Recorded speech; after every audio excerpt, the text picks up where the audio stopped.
Okay, what's up, everybody? Good morning. Welcome in to a Saturday in transit edition of Morning Scone, presented by Brock Baton Rouge Clinic. Parish Construction and Roofing. You need orthopedics, go to Brock. You need roof, call Parish. Unique Physique, uniquephysique.com, Restored Motions, restoredmotions.com, and On Fire Athletes, the platform powered by GameCoin. You know what? I probably need to do this. No, we'll just do that later. Nope, we'll do this.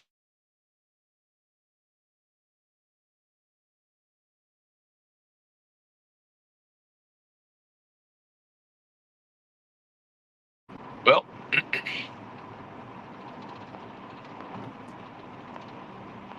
uh, oh well. I think it's just the parish. Where's all my morning scone tickers? Oh well. I don't know where all my morning scone tickers are. Oh, there it is. Okay, good. Okay, y'all. See if that'll work as we drive.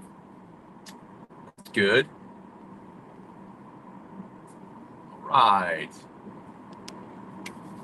Good morning, everybody.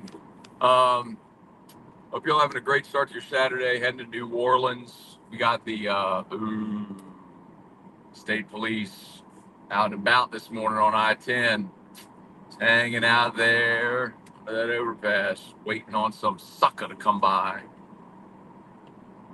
Not me. Driving safely in the right lane, 61 miles an hour. Ooh, they got a minivan. Hate to see that. Hate to see that. Anyway, our y'all national championship game is set. Ohio State beats Texas 28-14. The under hit. Was on Texas +6, but Ohio State to win. What a game, man. Ohio State took the ball right down the field, scored. Looked like they were going to cruise. Stupid penalty. I think it was Travion Henderson. Ohio State was on the march again. Reacted to a Texas player, hit him in the face, cost him 15 yards, put him behind the sticks. They never got going again. Texas scored right before the end of the first half to make it 7-7, and then with like 13 seconds left, Henderson's 75-yard screen pass housed. It was incredible. Texas came back and tied at 14. Ohio State long march to go up 21-14. And Texas looked like they were going to answer and tie it at 21. Had to go for it on a 4th and goal and strip sack 82 yards, scoop and score for Ohio State, 28-14 your final. So 28-14, Ohio State moves on to take on Notre Dame. Saw an early line, Ohio State 7.5 over Notre Dame. Buckeyes should win the game. They're just a dramatically more talented team. And boy, they've looked impressive. But it's been a lot of fun, man, watching the playoff and watching an actual playoff, play out here. So, there's kind of this ongoing question about is the SEC down? Is the SEC's reign over? Well, I mean,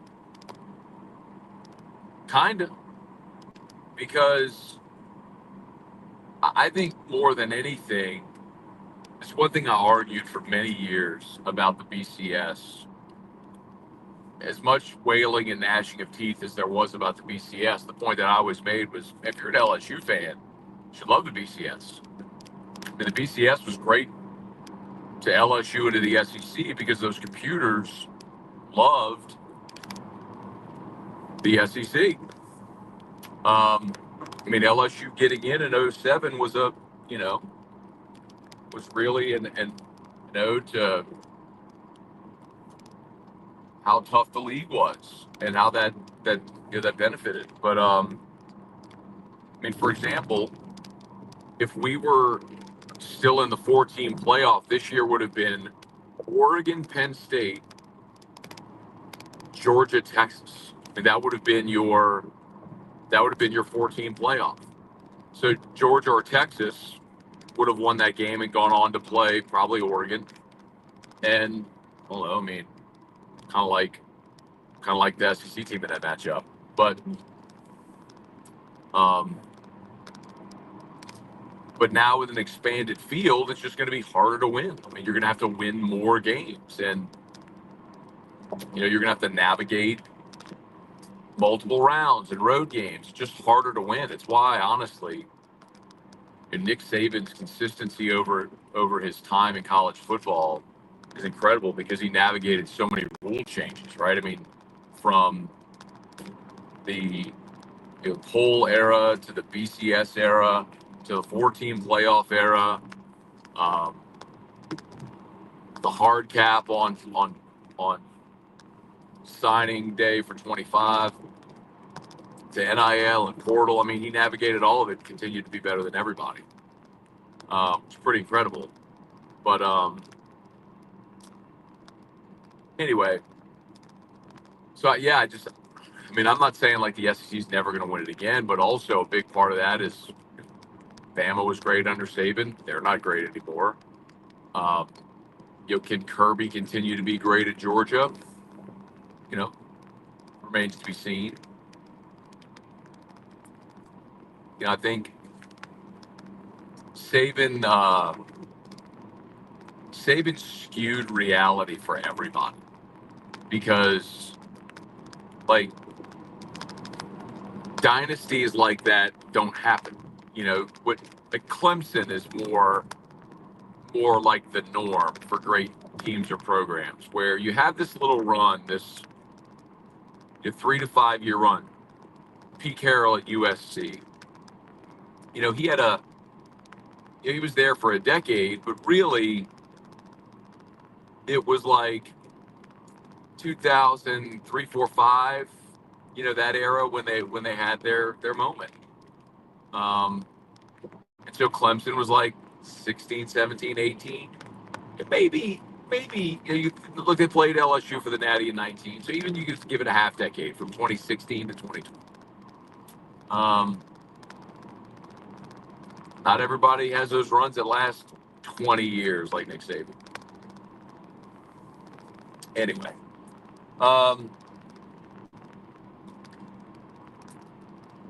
so you can see somebody else comments, say hello. I'm being safe. I promise. Being safe, I promise. Jacob, Brad, make defense great again. Roll Tide, Ohio State or Notre Dame? Ohio State. Leon, Merrick, Chris, B. Creole, Carrie Hughes, good morning. Am I allowed to ask what your supplement regimen is? Yeah, man. Thomas, yeah. Do we get a pass for today because we're on the road? Or I could just sing it. Parish Construction and Roofing. So supplement regimen, Carrie. I started Gary Brecka's 10X Health plan. And so I did the genetic methylation test. So, they send you a vial, you swab your mouth, you put it back, you mail it back to them, and they send you your results.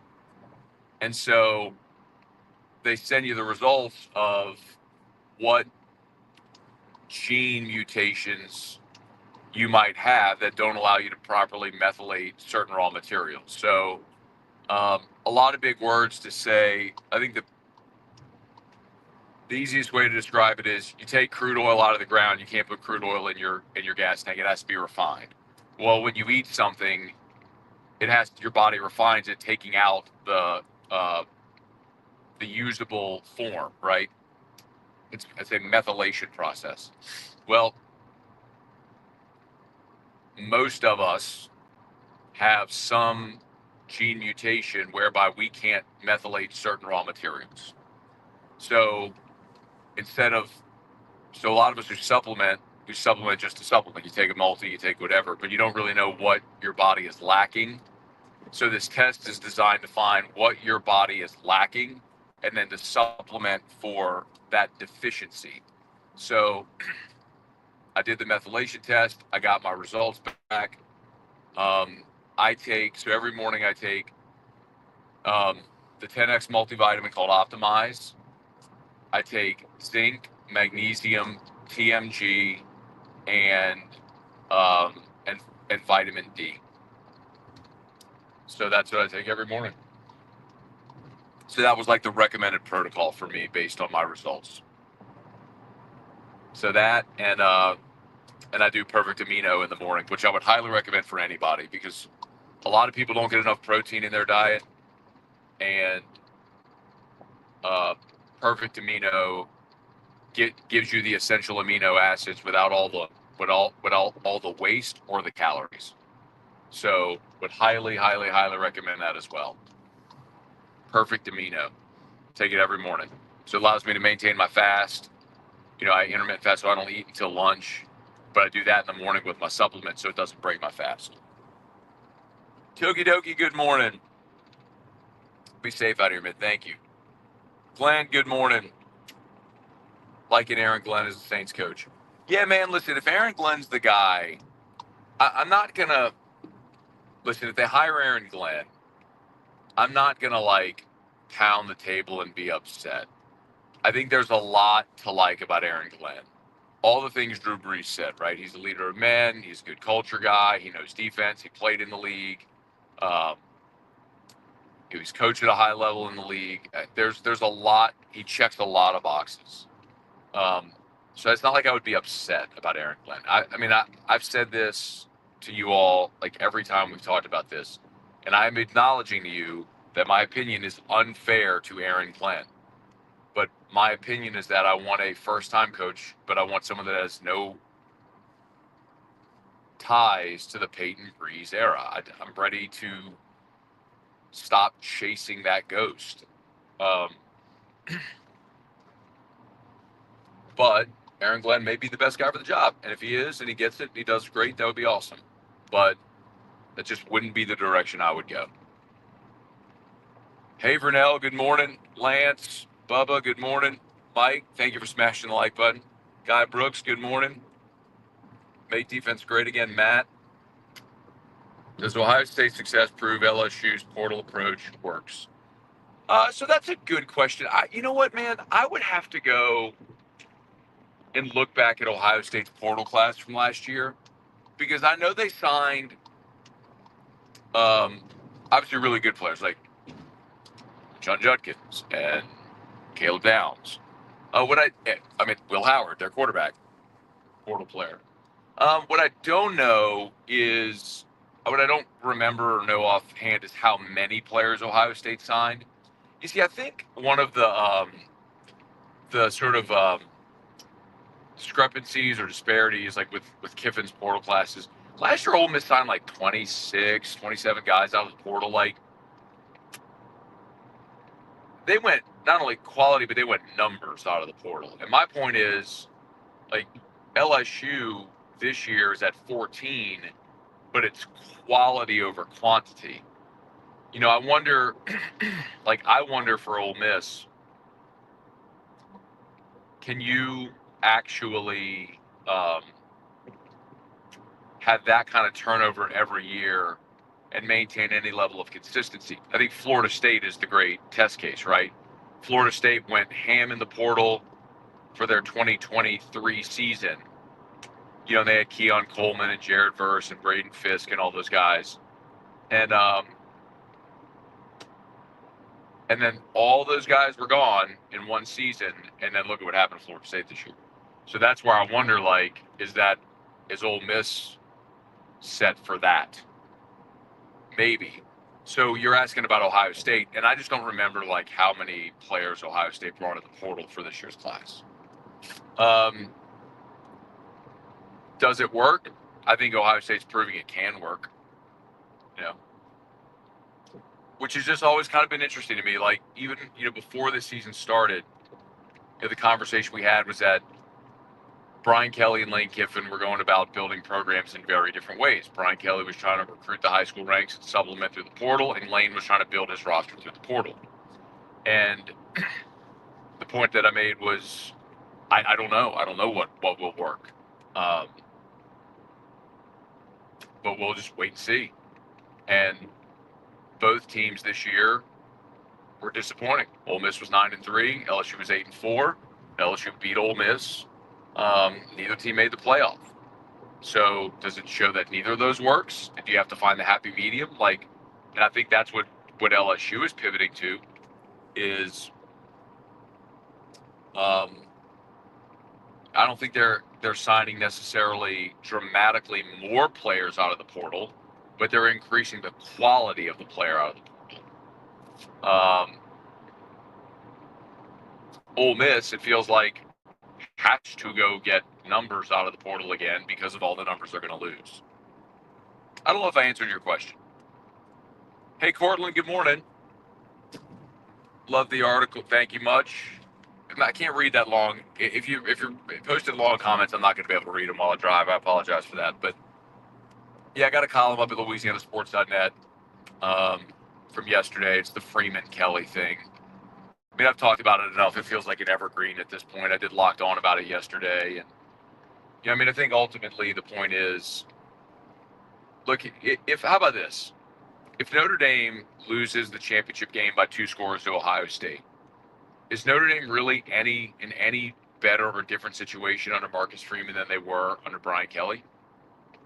They navigate a schedule that allows them to get into the postseason, and then they lose against much better teams when they're there. Now, if they go beat Ohio State, then major hat tip, that would be an incredible win, and Freeman would have won the first national championship in Notre Dame since 1988, man. So that would be incredible. And then we would put that conversation to bed because Marcus Freeman would have done something at Notre Dame that Brian Kelly did.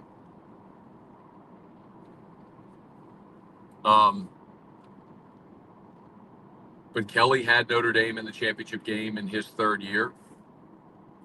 And, the situation that he inherited in South Bend was, at the end of Charlie Weiss, not very good. I think they were 6-6 in Weiss's last season when he got fired. Maybe they went 6-6, 5-7 back-to-back, something like that. But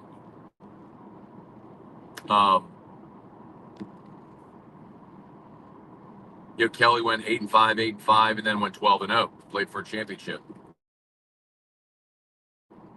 Freeman inherited a team that was one spot out of the 14 playoff. So I could maybe argue more so that he's maintained what Kelly built.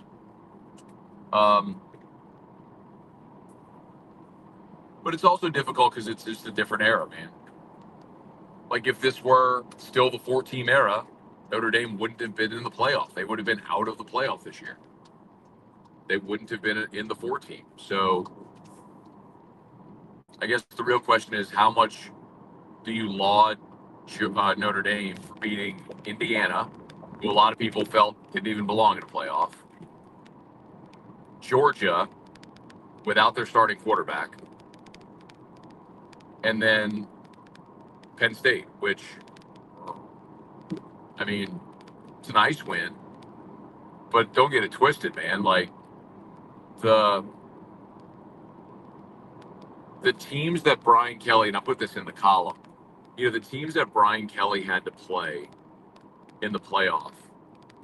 Go back and look at 2012 Alabama. 2012 Alabama, of their contributors that day, they had 24 guys drafted, 6 in the first round. I mean, it was Eddie Lacy, TJ Yeldon, Kenyon Drake. I mean, just absurd.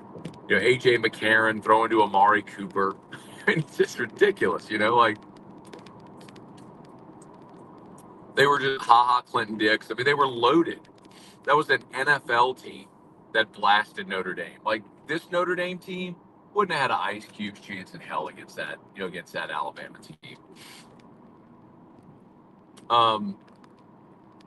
You look at Kelly's 2 playoff appearances in 18 against Clemson and in 20 against Bama.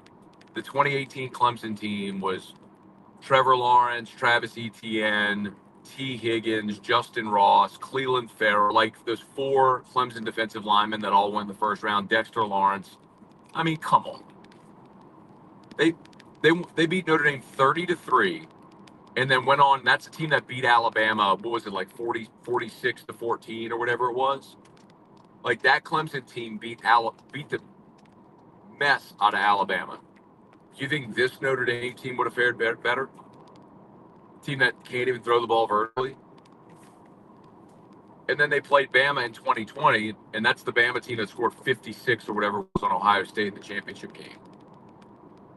I mean, Devontae Smith, John Mechie, Brian Robinson,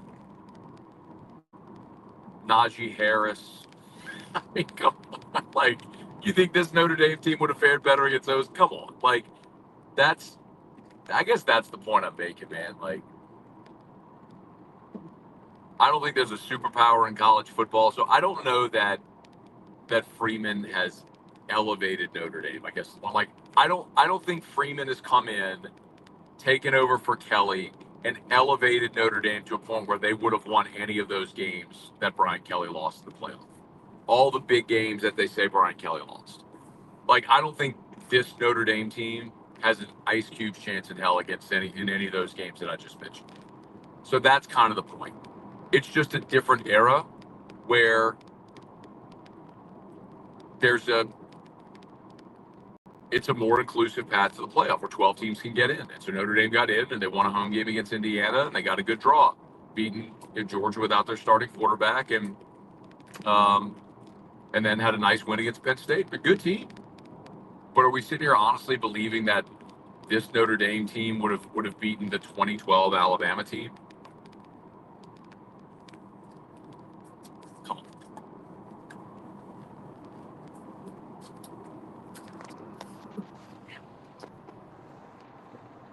Bro, Fish, what's going on?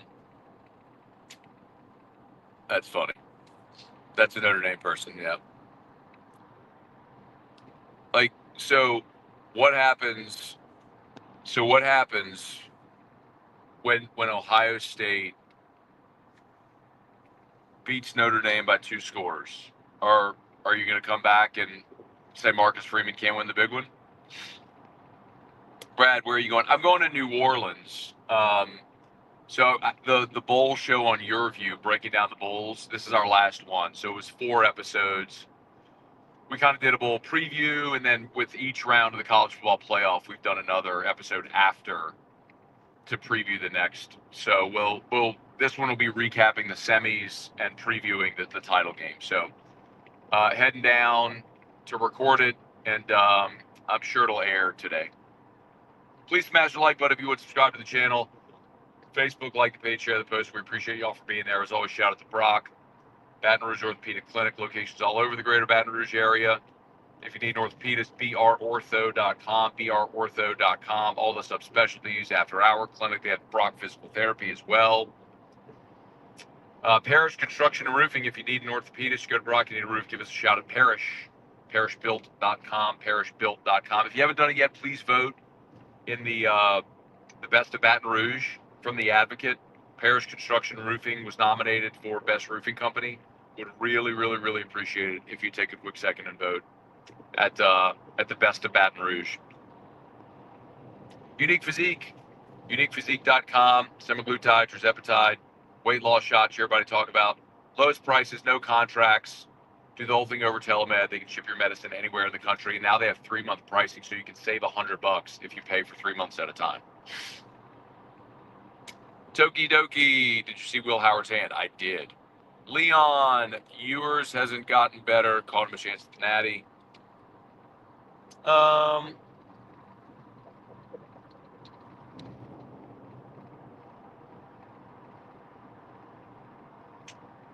Putting that on Ewers. He did have a bad interception. He also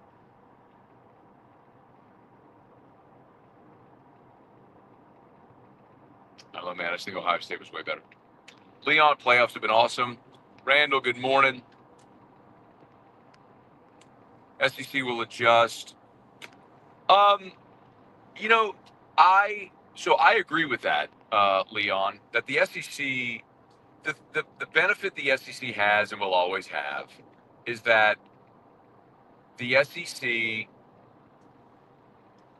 I know the slogan is, everyone makes fun of the slogan, but it does mean more. Like, we live in a certain geography where where it's the only geography in the country, the only region in the country where college football reigns supreme. It's the number one sport here. Everywhere else, it's the NFL. It's not to say Ohio State and Oregon and USC and Notre Dame don't care about football. Of course they do. But it's not, it's just at a different level here. And so everyone here is always going to invest the resources they need to be great. What remains to be seen is if in a 12 team and eventually 14 or 16 team playoff era, if any school or any league can assert their dominance. So it's funny how Riley could never win the playoffs, but he doesn't get talked about. Riley was in a better situation. Riley? Oh, you're talking about Lincoln Riley? Oh, I think people talk about that with Lincoln Riley. Oklahoma's inability. When he was at Oklahoma, they were in it every year and always got blasted. Hey, Sean, good morning. I can see Notre Dame making Will Howard uncomfortable. Going to be a good game. Yeah, I don't know that I see that.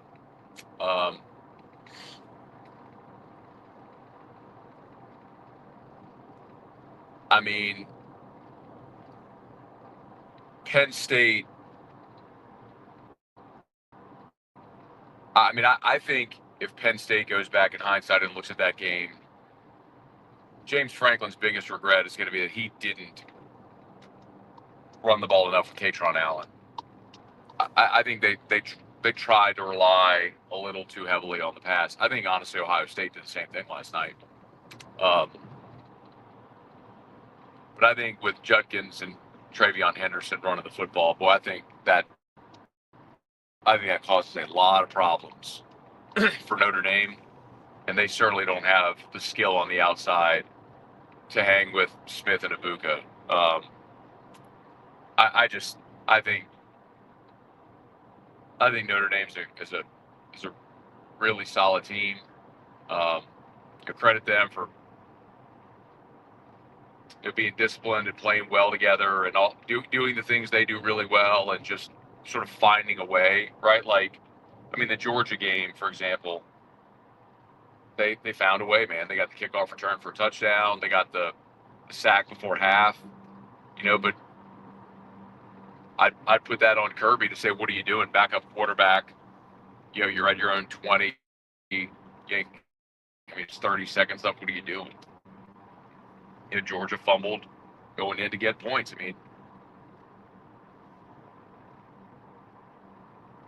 Notre Dame dominated the Indiana game, but their last two opponents, I would look at it and it's almost kind of like how Mike Collins won with the Steelers, like post Big Ben. You got this mishmash of off quarterback play, but you keep finding a way to get to 9 and 10 wins and get in the playoffs because you rely on your strengths and you realize there's many different ways to win a game, and keeps doing that. Todd, good morning.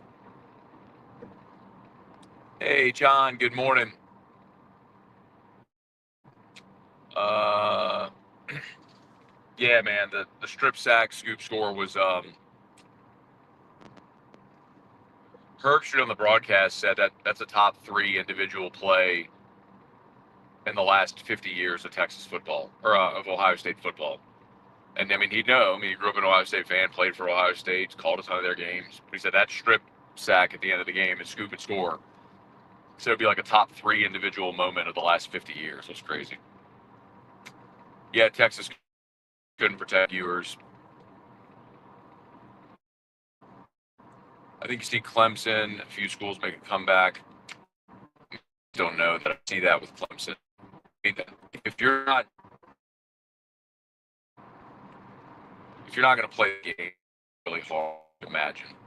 Anyway, all right, y'all. I'm getting close to Laplace here, so I'm probably going to shut this down. I still got to shave my head and my neck beard. So I'm going to get going. But thanks so much for watching, y'all. Please smash the like button if you would. Subscribe to the channel, Facebook, like the page, share the post. Because I'm here on mobile, I haven't had a chance yet to go put it on the sponsor links. But on the scroll at the bottom is all the info for all of our sponsors. So we'd greatly appreciate it if you would support us by supporting our sponsors, and you'll have an awesome day. So watch some NFL playoffs today. Get excited about it. Eric and I are going to dinner tonight. Our anniversary is Monday. 13-year anniversary is Monday, so we're going to go to dinner tonight for our wedding anniversary, and we'll look forward to that, Greg. Okay, y'all have an awesome night, and we'll see you. Or awesome day. Locked on LSU is live if you want to check it out. Did an episode, touched on Kyron Lacey's situation, update on 3 portal players, and a quick thumbnail preview of LSU Ole Miss and hoops today. So, okay, y'all have an awesome day. Thanks as always for watching. Much love. Peace, everybody.